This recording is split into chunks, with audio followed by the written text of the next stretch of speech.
Good morning, everybody. Thank you for joining me. We have a little bit of a different schedule today.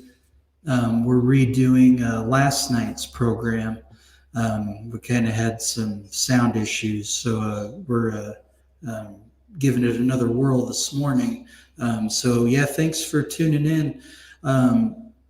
Today's tutorial, kind of a basic design, but a design that'll allow you and help you to share your pride for, I was going to say the month of June, but not just the month of June, every day. But anyways, I'm going to fold the shirt here live, and then the shirt that was actually dyed that I'll reveal at the end is a different shirt, but it's the same pattern. And then I'll show you a couple of other bright styles as well. So let's go ahead and switch over. Okay, so I went ahead and I've already folded the shirt in half lengthwise, just to make sure I had it right and all ready to go. So we're going to just do accordion folds. And so just gonna bunch up portions of the shirt and let's make these a little bigger. Yeah, just folding back and forth over on top of itself.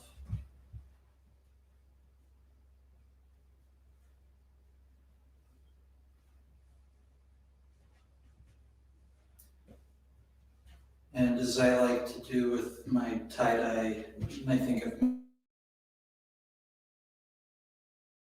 mentioned it, soak it in soda ash first, of course, and then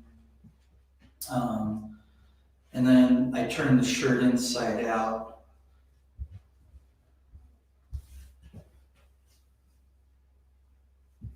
Just for the inevitable specks that show up. They typically don't show up as much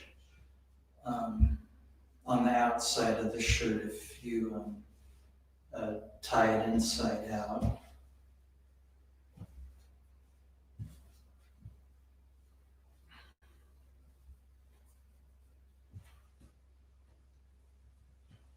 Just fold that back over itself. All right, and then get some rubber bands here.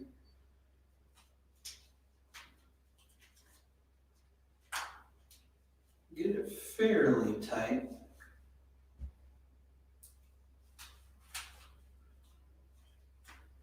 I'm trying to use smaller rubber bands.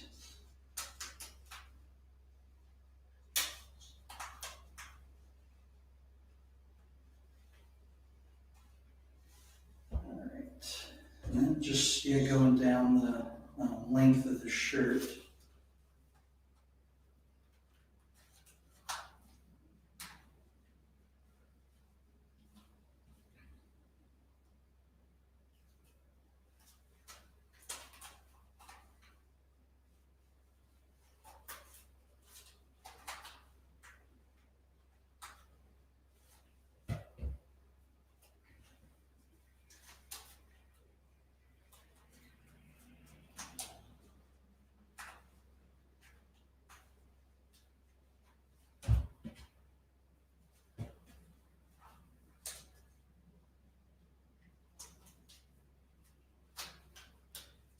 Yeah, I've been trying to do some more vertical spirals lately like this.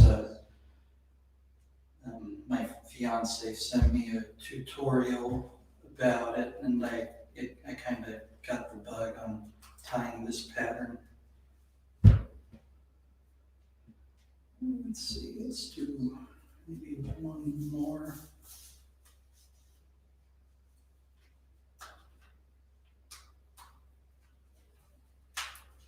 And actually one more. And so With the finished results, a couple of the shirts I'll show you today, and including the one that we'll see dyed here in a moment. Um, so what I've been doing, so this is the sleeves right here, this piece, and I've been dyeing it all one solid color. So the sleeves kind of have their own color, and then uh,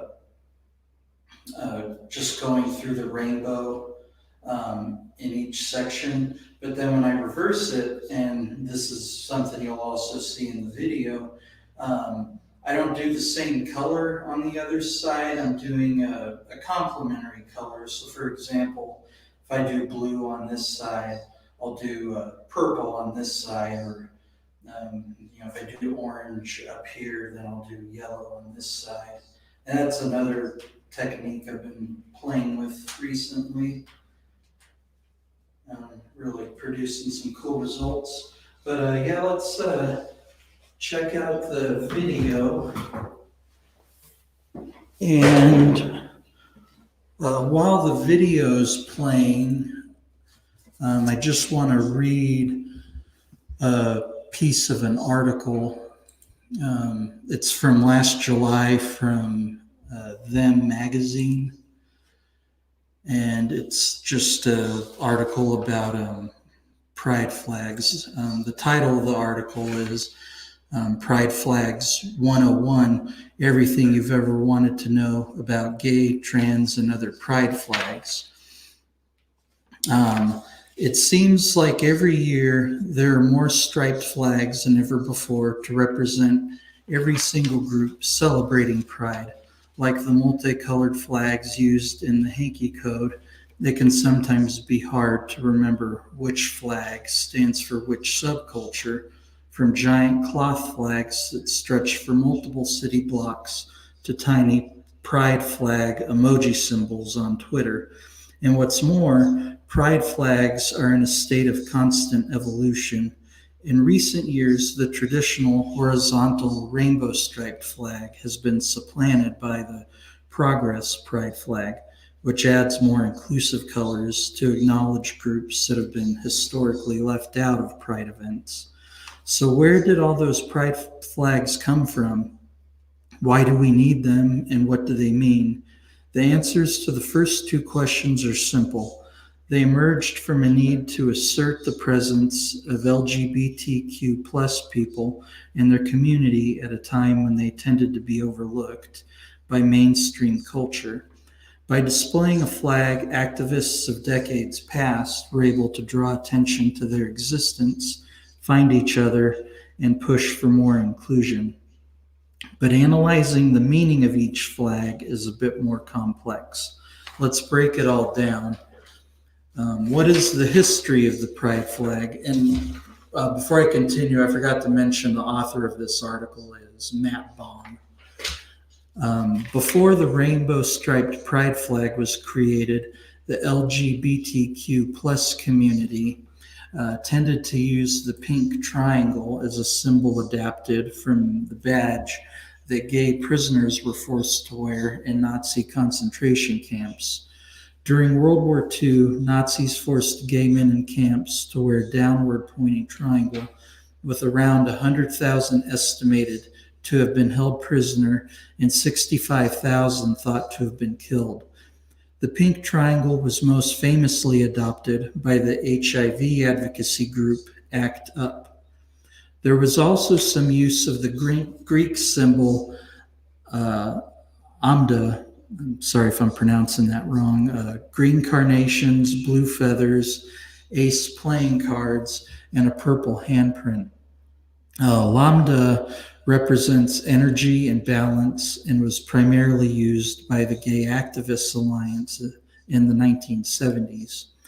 Green carnations first appeared when Oscar Wilde adopted them for his entourage in the late 1800s.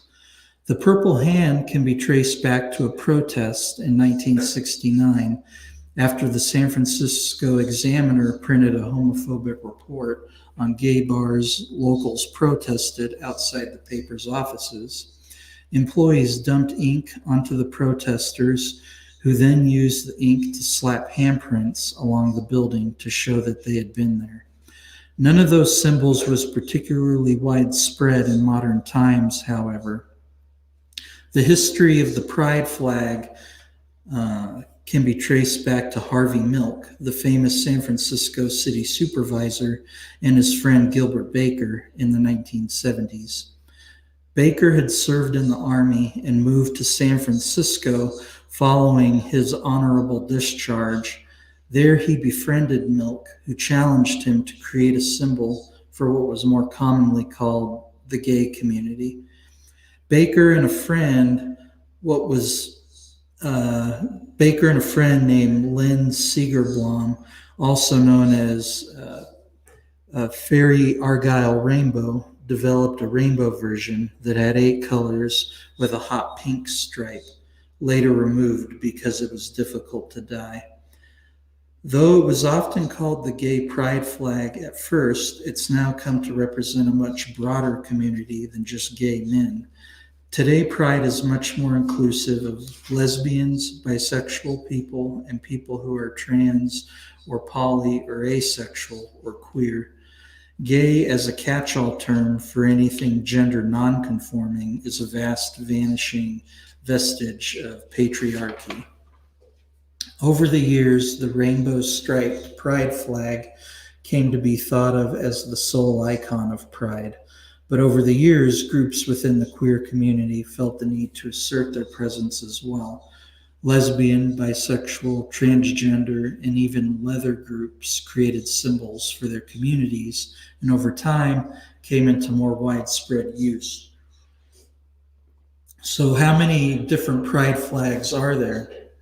There's easily dozens of different pride flags, each slightly different because the flags represent different queer communities rather than official organizations. They're dynamic and flexible, and new ones can pop up as older ones fall out of use. If you go to a pride event, there are probably 4 main flags you're likely to see.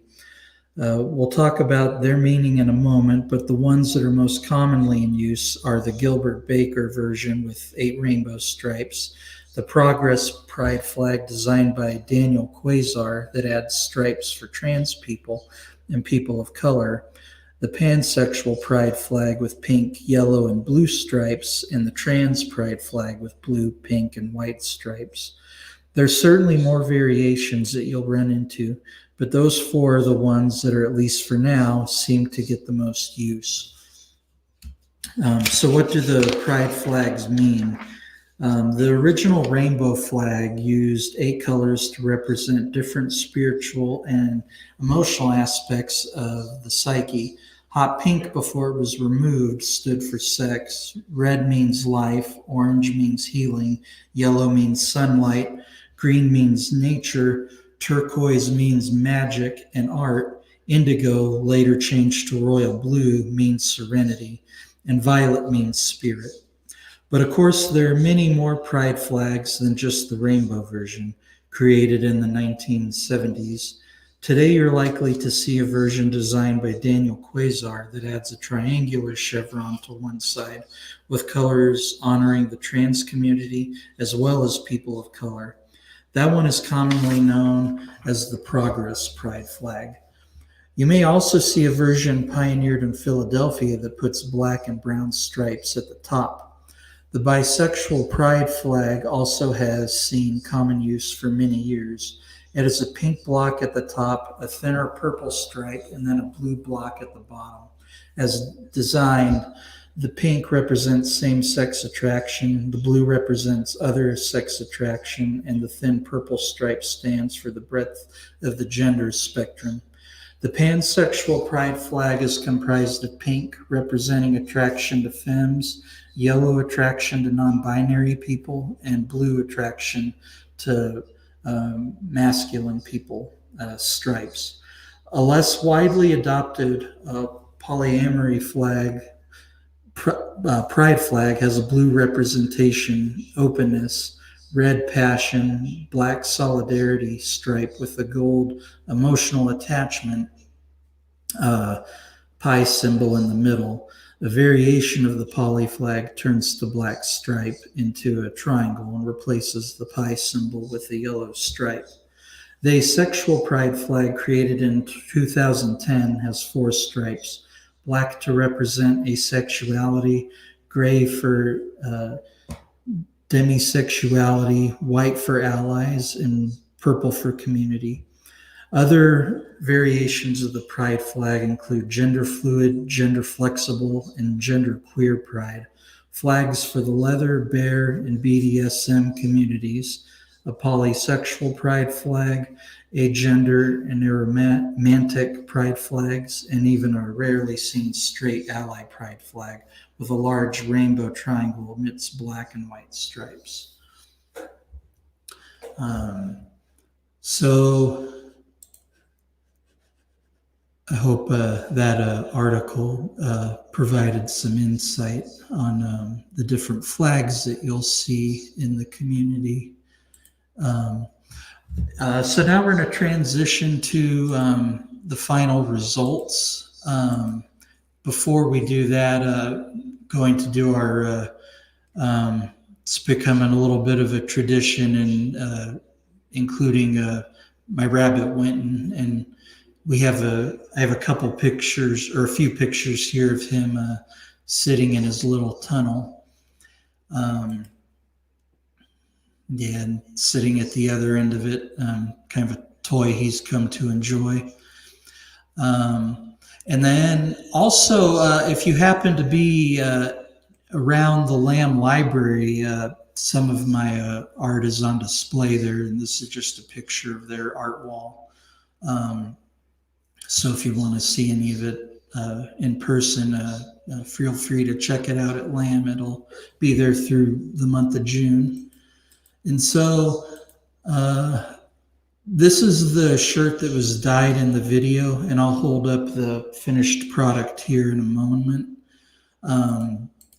Sorry, these pictures are out of order. This is another one that I did with the vertical stripes and then just a bright rainbow spiral there. So let's hop back. Sorry, forgot to adjust the camera.